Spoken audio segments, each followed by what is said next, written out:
This is how you start the dishwasher.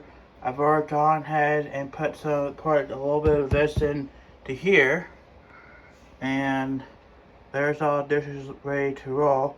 Next thing to do is run it. And remember the last video I showed when I was running it and kind of had to press all those buttons?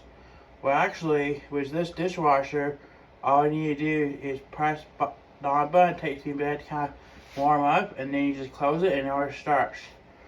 So let's make sure that these are closed. Well, not already no way. So when I close it, actually will start. So let's do that.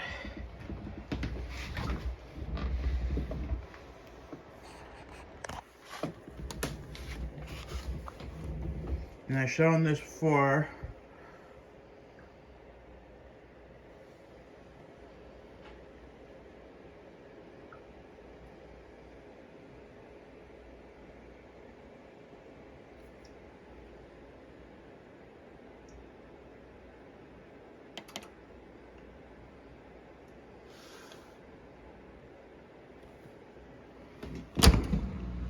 And there we go.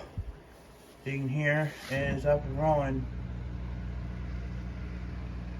So that's how I start the new Miele dishwasher. It's still getting used to it, but I figured out how the stars out. So remember last time I made the video, you saw me trying to press this button, that button, that button, and I figured out there last time when I pressed the button, you don't have to press you just press the thing, the on button, and then you just press the you press the on button, and then it already has the style right there. And once that's out there, you just close it, and as you can see, it is working. So it's a new stainless steel.